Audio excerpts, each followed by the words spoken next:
Hey, is this guy great or what? We've had a lot of good lieutenant governors in this state, but this is one of the best. It's great to have be here with Mark. Thank you. Hey, thank you, everybody. What a wonderful, wonderful evening. What a very, very warm Las Vegas welcome. Thank you so much. And the bad news is this. I'm the one guy standing between you and Marco Rubio. So I'll tell you what, I'm going to make it short. But I want to tell you a story. Last night as I was coming home, I phoned my wife and I said, I'm going to be stumping this weekend for Marco Rubio. You know what she said to me? She said, it's about time.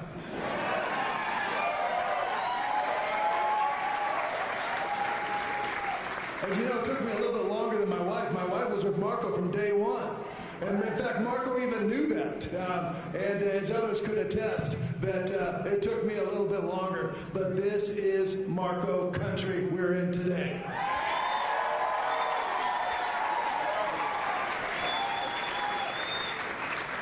So it's great to be here, great to take some time with you, great to have the senator here. And I want to remind you of something that I said a little bit earlier, and that is there's a reason why Marco Rubio gets the support of his colleagues back in Washington, D.C., because he is the real deal. And that's what America needs.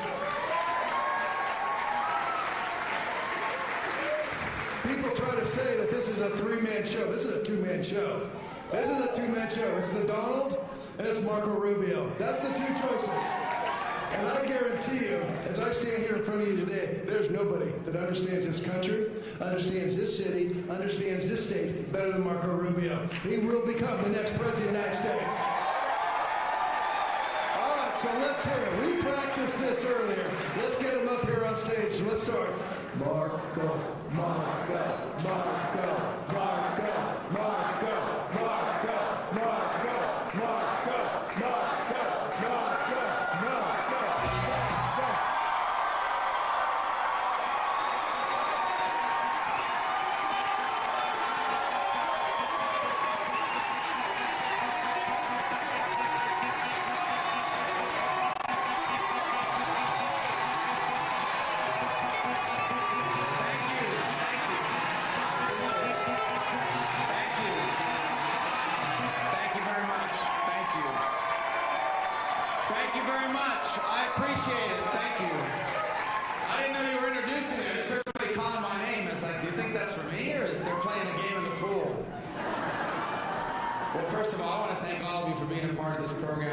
Some who have been with us for so long, others who have come on our team in the last few days, all welcome because we're grateful. This is such an important election. And it's great to be back in Southern Nevada. It's great to be back in Las Vegas.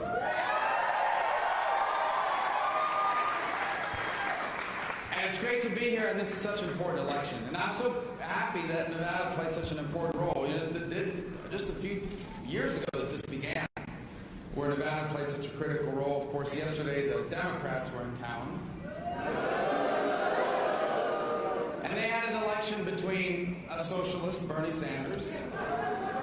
When you call someone a socialist in American politics, they usually get offended. Bernie says it in his commercials. But I respect it because you know what? At least he admits it. Here's the thing. If you want to be a socialist, there's like dozens of socialist countries. If you want to be a socialist, move to a socialist country. We want to be the United States of America.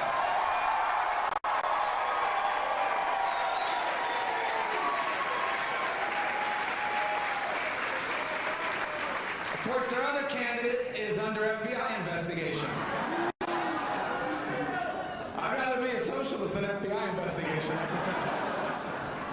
But she thinks she's above the law. You know, she puts these incredibly important classified material on her computer, and I think her plan was she'd get elected and then she can pardon herself. But she's not going to get elected.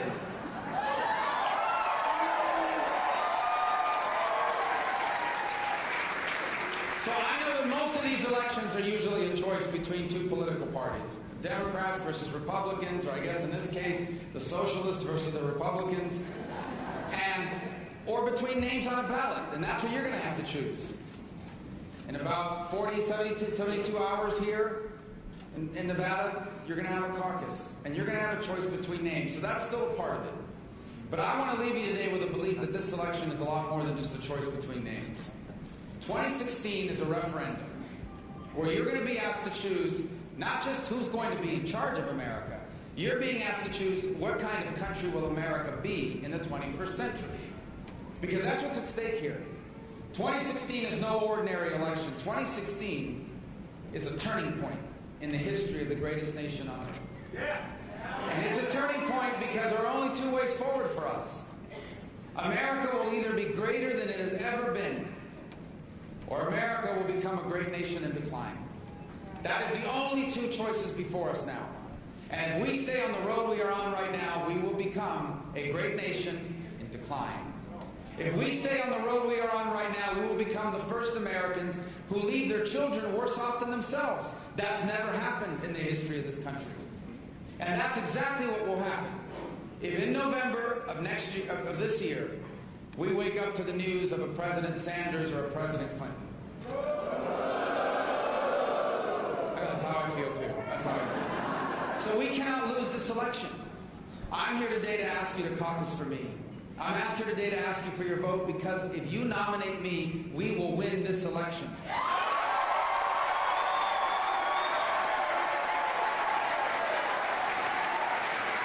We will win this election because of the people left in this race, no one can unite this movement or this party faster than I can. And we have to unite. If we're still fighting with each other in September and October, we're going to lose. If we're still divided, we're going to lose. There aren't enough of us. We have to be united if we're going to win. And if you nominate me, we will unite the Republican Party and the conservative movement.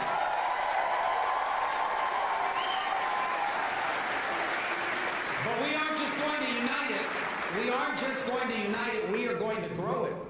We are going to grow this movement. That means we are going to take our principles, our message, and we're going to take it to people that haven't voted for us in a long time. People who have come to believe that conservatives and Republicans don't care about people like them. They've been told for over 2 decades, the Republican Party and conservatives, they don't care about people that are struggling. They don't care about people that are trying to make it paycheck to paycheck. We care deeply. I care deeply. Because I grew up paycheck to paycheck. Because I've lived paycheck to paycheck. Someone asked me the other day, what does that mean, define paycheck to paycheck? I said, well, that's when you write a check on Wednesday, but you know you're not going to get paid till Friday, so you date it Saturday. That's paycheck to paycheck.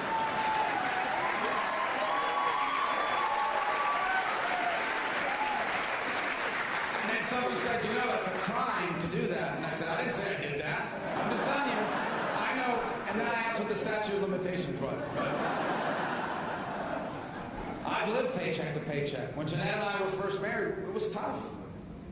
We're going to take our message to people that are struggling. And we're going to explain to them why it is that we, those of us who have grown up that way, are conservatives. Because we understand that the only way to help them is to embrace free enterprise. Free enterprise is the greatest economic system in the history of the world.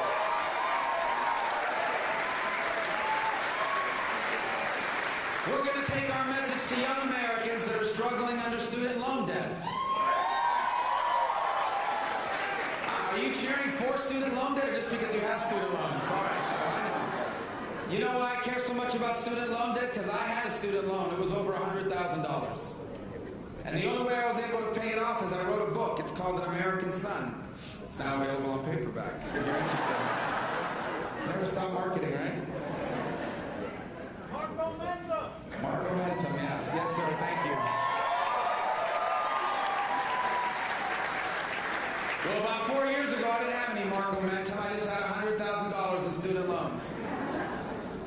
And it was hard. I'll never forget when Jeanette and I first got married, it was one of our biggest items on our budget right after the rent. It was over $1,000 a month. I never met Sally Mae, but I paid her a lot of money. That's why I'm the only Republican running that talks about student loan debt all the time and has real solutions. By the way, they're bipartisan solutions. Not just to prevent student loan debt, but to help people that have it now. We're going to take our message to families raising their children, because Jeanette and I are raising our children now in the 21st century. And we know how, not just how expensive it's gotten, which is why I want to increase the per child tax credit, but we know how hard it's gotten in this time, in this age, to raise your children with the right values instead of the values that they try to ram down our throat all the time in the popular culture.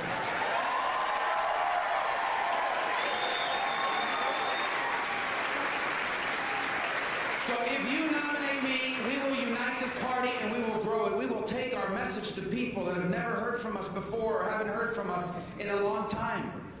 This is the face of the new conservative movement. You know, I was just in South Carolina. We did very well there, and I want to thank the team there for what they did. And somebody asked me, I forgot who it was, one of the journalists asked me, aren't you concerned, the Republican Party, how are you going to reach out to minorities? And I said, well,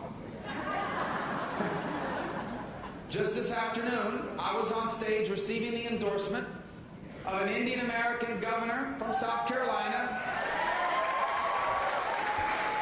who was endorsing a Cuban American senator from Florida, and I was standing next to the African American Republican senator from South Carolina. That sounds pretty minority to me.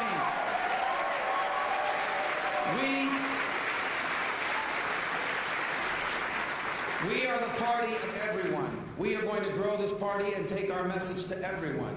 Because what we stand for is better for all Americans. But we have to put in the time to convince people of that, and we will. Because when you're able to go to people and say, I lived where you live now. I grew up the way you now live. I have faced what you are now facing. It gives you the credibility to say, and that's why I want you to embrace limited government and free enterprise. Because it's better for you, it was better for me, and it's the right way forward for America.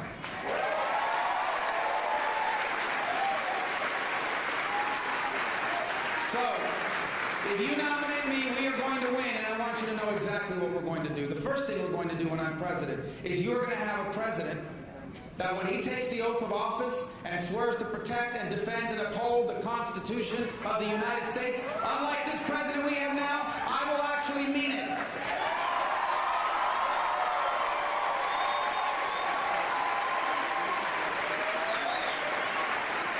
You will have a president that believes and protects and defends your First Amendment right. Not just to believe in anything you want, but to live out the teachings of your faith in every aspect of your life. You will have a president when I am elected that defends your Second Amendment right to protect yourself and your family. And here's one that's really important. You will have a president that understands that the federal government is supposed to be a very limited government. Its powers are clearly defined in the Constitution, and if it's not one of those on the list, the federal government doesn't have that power. Nowhere in the Constitution does it say the federal government should own 83% of the state of Nevada.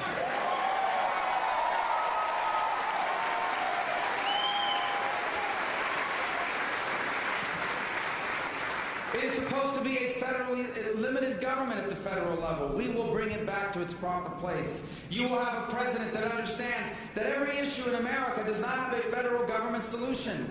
Every problem in our society does not have a federal government solution. Many of them don't even have a government solution.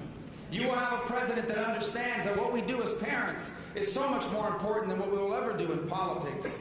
You will have a president that understands. You will have a president that understands that what happens in your house is often much more important than what happens in the White House.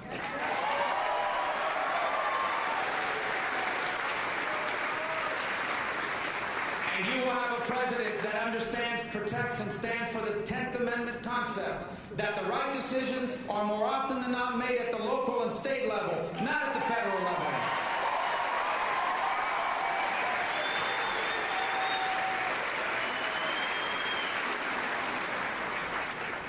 Plenty of teachers in my family. That's why I know we don't need a federal Department of Education, because we don't need a national school board.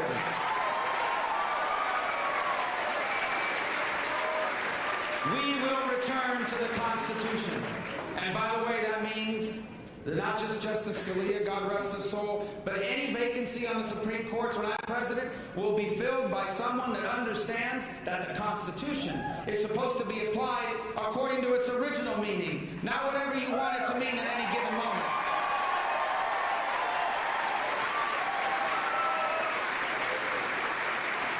Number two, you're going to have a president that believes not just in limited government, but in free enterprise. I mentioned that a moment ago. You know why I know free enterprise works? Because people get on boats and come here to get away from places that don't have free enterprise. Free enterprise works because it is the only economic model in the history of the world where you can make poor people richer without having to make rich people poorer. Where you can lift everybody up. You can lift everybody up without pulling anyone down.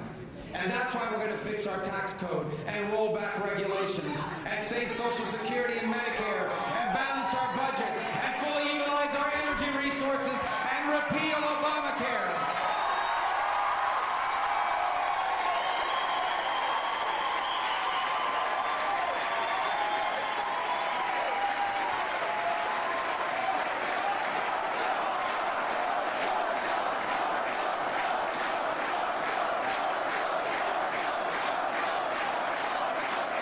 Don't say polo. Don't say polo. I know you want to say polo. Don't say polo. I hate that game. In fact, when I'm president, it will be a federal crime punishable by 5 years to play Marco Polo. That's a joke. The press is here and I think it's real. That's a joke. It's a joke. All right. You know what the federal government does have to be in charge of? Keeping us safe. The world has become a very dangerous place, okay? There is a lunatic in North Korea who has nuclear weapons. No, he's not a lunatic. He's not a lunatic. I know I said this a couple times at a debate and they got mad at me, but he knows exactly what he's doing. He's undermining this country. He's trying to change us to become more like the rest of the world, and he isn't keeping us safe. The guy in North Korea is a lunatic because he's the son of a dictator. Sons of dictators are dangerous people. They've never been punished. They've never been told no. They've never gone to timeout. Okay? But this guy's a lunatic with nuclear weapons in North Korea. The Chinese government is expanding their military faster than anyone ever has. They steal our inventions. They hack into our computers. They're taking over the South China Sea. Vladimir Putin is sowing instability in Europe and in the Middle East. Iran is governed by a radical Shia cleric. And they're about to get $100 billion thanks to Barack Obama's deal with Iran. And radical Islamic jihadists are spreading, especially ISIS. They now have affiliates in over a dozen countries. ISIS is a dangerous group. They set people on fire in cages. They sell little girls off as brides at 10 years of age. They need to be defeated. And so in the face of all of these threats, you know what Barack Obama has done? He has gutted our military. Gutted our military. We will soon have the smallest army since the end of World War II. We will soon have the smallest Navy in 100 years. And we will soon have the smallest Air Force and the oldest airplanes in our history. The average age of an Air Force plane is 27 years old. That means the pilots are younger than the planes. This is very dangerous. And it's unfair to the men and women in uniform. We're asking them to still protect us. We're still putting them in harm's way. But with older equipment, with less people fighting alongside them, and with rules of engagement that don't allow them to win.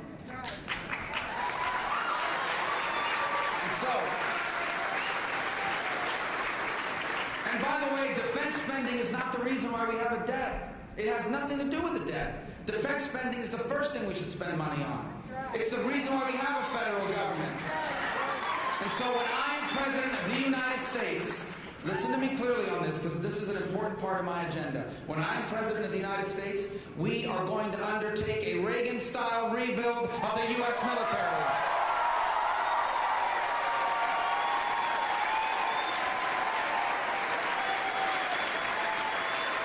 And when I'm President, we are going to have a real war on terror, not this fake war. That means the best intelligence agencies in the world are going to tell us where the terrorists are. And the best military in the world is going to destroy them. And if we capture any of these terrorists alive, they're not getting a court hearing in Manhattan, they don't have a right to remain silent, and we're not shipping them to Nevada, they're going to Guantanamo.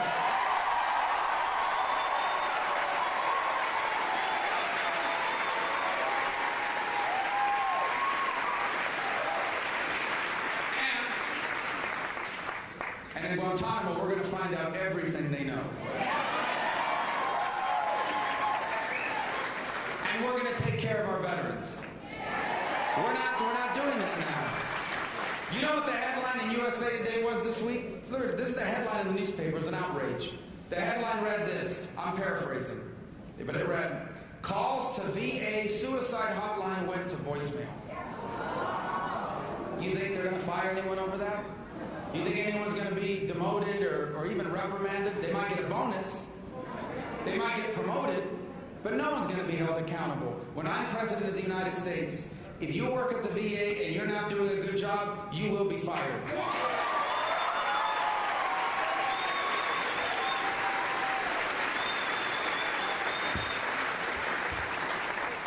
By the way, if you're a veteran or a loved one of yours has served or is serving in the Army or in the Armed Forces, if you'd raise your hand so we can thank you for your service. Thank you so much. Thank you.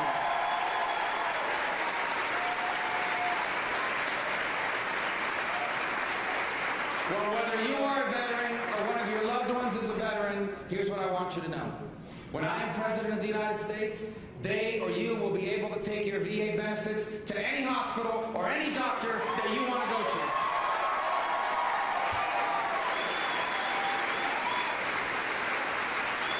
And let me just add this. A lot of our veterans, when they come home, they don't stop serving.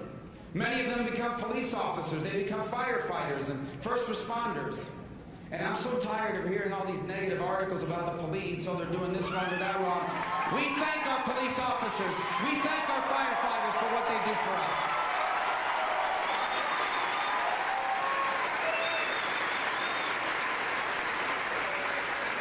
We have a lot of work to do.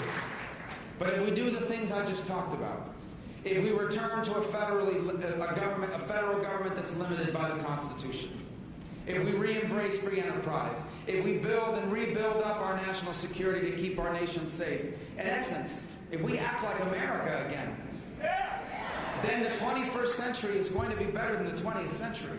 And our future is going to be better than our history. But that's within our reach. But we have to do it now. We can't get this election wrong. We can't afford to elect someone, for example, like Hillary Clinton. Hillary Clinton is not qualified to be the Commander-in-Chief of the United States. She's not. Because on the 11th of September of 2012, 4 Americans in Benghazi lost their life in the service of our country. And she knew that they died because of a terrorist attack. And she told their family, no, it was because of a movie. She lied to their families. Anyone who lies to the families of people who have lost their lives in the service of our country can never be the Commander-in-Chief of the United States of America.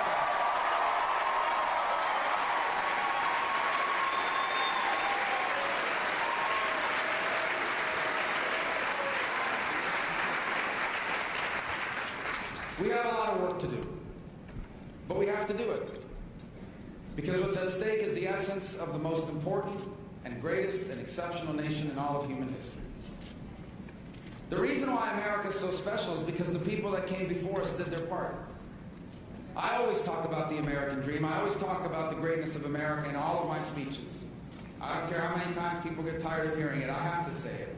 Because it's the reason why I enter public service, and it's the reason why I'm running for president. I owe a debt to this country I'll never be able to repay. It isn't simply the country that I was born in. It is the nation that changed the history of our family. My parents weren't born in the United States. They were born on the island of Cuba. There's 1, 2, 3, 4, 5, counted 5 Cubans. I can usually tell by the claps. Hey, there was a Cuban today in Arkansas, okay? That's awesome. And they came here with nothing. They had no money. They didn't know anyone. They barely spoke English. The first words my father literally learned in English was, I'm looking for a job. And when they got here, life was not easy. It was hard. They struggled. Years later, my parents would admit to me, you know, we were discouraged after those first couple of years. It was so hard. We sometimes wondered maybe we made a mistake. But they persevered. They kept at it. And soon enough, less than 10 years after they arrived, my parents owned a home. My dad was just a bartender on a hotel on Miami Beach. and they owned a home in a safe and stable neighborhood. And like everyone else, there was ups and downs and good and bad, and one of the reasons why I always love coming to Las Vegas is it reminds me that it was here that I learned a lot of what I know about the American dream. You see, in 1979, in late 78, early 79, my father used to be for a couple years, they came to him and said, the owners of his hotel that he was a bartender, they said, hey, we've got a neat opportunity for you. You can be the manager of an apartment building. And that was the best couple of years of our life in many ways as I look back. They managed this apartment. They'd never done it before, but they learned how to do it. And my dad took these 2 apartment units that were next to each other on the first floor. They opened a hole in the wall, and you combined them, and that was our home, and we lived there.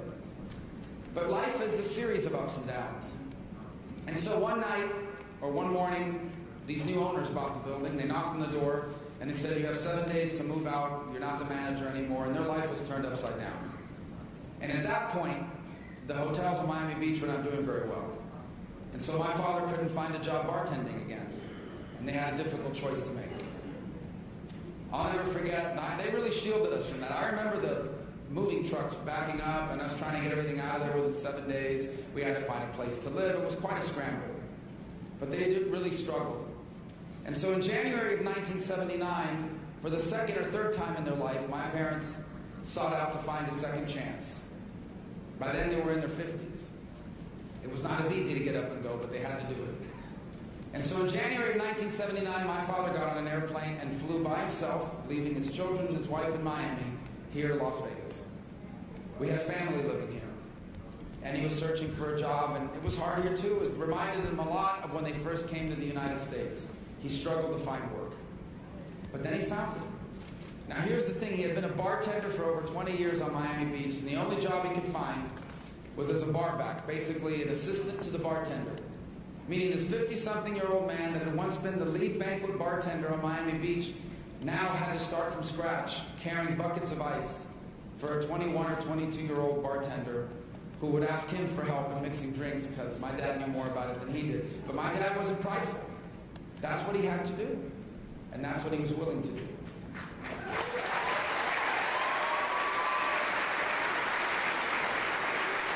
But he persevered, and he worked hard. And within 6 months, they had realized this guy's a pretty good bartender, and Samstown hired him to be a bartender. And so in May of that year, he got a few days off, flew back to Miami to scoop up the rest of us, and we moved here in July or June of 1979. My family started anew here in southern Nevada. I'll never forget when we landed from the airport. I'd never seen mountains before. They looked like cardboard cutouts. My skin had never been so dry.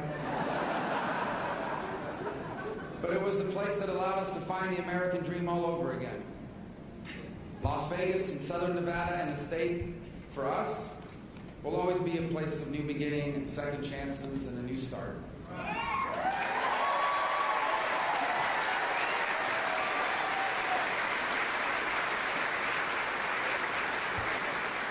And we lived here for 6 years, from 3rd grade through 8th grade. I would sit on the porch of our home many days. My grandfather lived with us.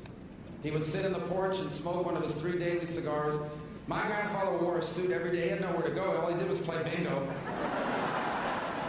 and read and smoke one of his 3 daily cigars. And he would talk to me about himself and history and his own growing up. And he talked to me about all kinds of things.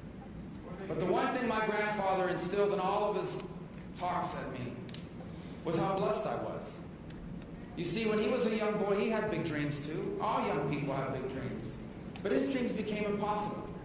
He had been disabled by polio as a young child. His family had no money, no political connections. He lived in a society where you really couldn't get ahead unless you knew the right people. But what he left me with, before he passed away when I was 13, is the realization that I happen to be a citizen of the one country on earth where it doesn't matter where you're starting out.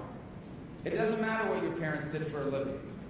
You can be anything your talent and your work allowed you to be. In essence, it was here in Las Vegas that my parents taught me that it didn't matter that he was a bartender at Samstown and she was a maid at the Imperial Palace. I could be anything I was willing to work hard to become.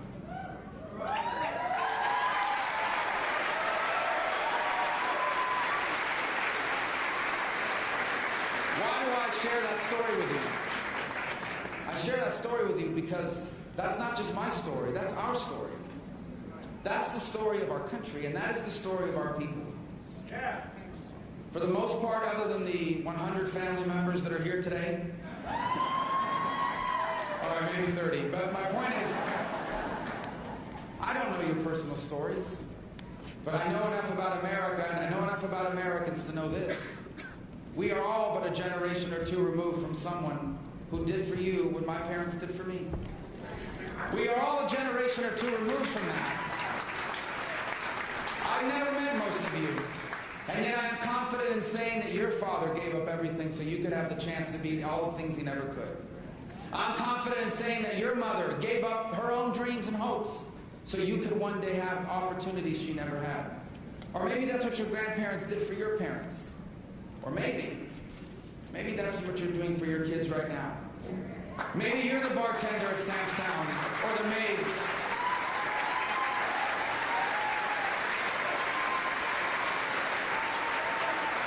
And here's the thing. At its core, that is what makes it special. Because every country in the world has rich people. We don't begrudge rich people. We celebrate success in this country. We lift it up and say, we're proud of Americans that work hard and achieve financial success.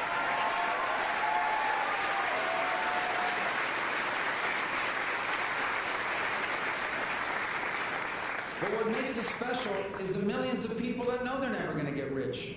That's not what they're trying to do.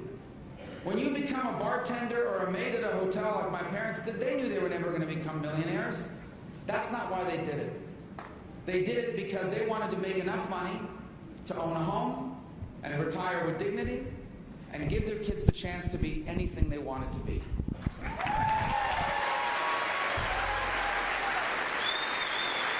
That is what makes us special. That is what makes our country different. That is what makes America unique. And that's called the American dream, and that's what we're losing. And that's what we'll lose if we lose this election. And why was it even possible in the first place? Well, I can tell you that America was not special by accident.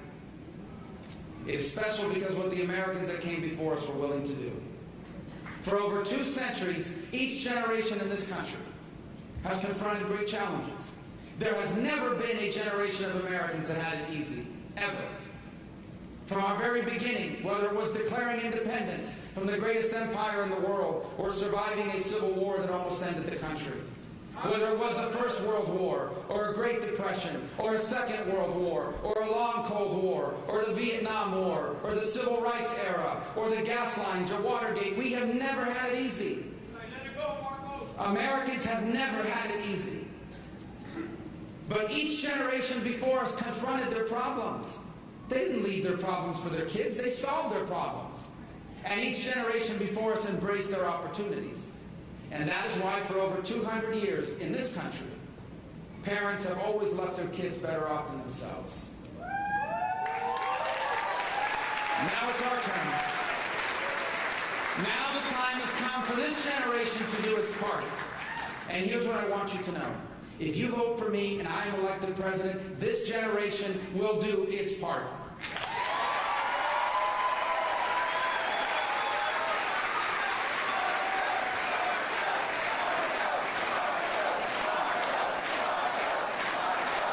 If you elect me president, we will do our part. If you elect me president, I will be president of all Americans, which means I will not pit you against each other in order to win an election. I will not ask one group of Americans to hate or be angry at another group of Americans I will work on behalf of everyone, even the people that don't vote for me, even the people that say nasty things about me on Twitter. I will cut their taxes too.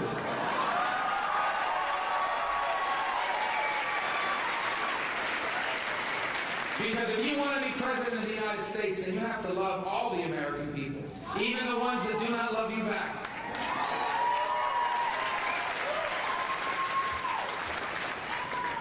you elect me President of the United States, we will confront our challenges. We will re-embrace all the things that made us special. We will re-embrace the Constitution. We will re-embrace limited government. We will re-embrace free enterprise. We will re-embrace a strong national defense. We will apply those principles to the challenges of the moment. And when history writes of us, they will say that we too did our part. Here's what history will say of this generation if we get this election right. It will say that we, the Americans alive now and lived in the early years of this new century, in a troubling and challenging time. And it will say the truth. We almost got it wrong. But then we remembered who we were. Then we remembered what America was. And we rose up and confronted our challenges. And we rose up and solved our problems. And we rose up and embraced our opportunities. And when our work is done, history will say of this generation that because we did what needed to be done, our children became the freest and the most prosperous Americans that ever lived.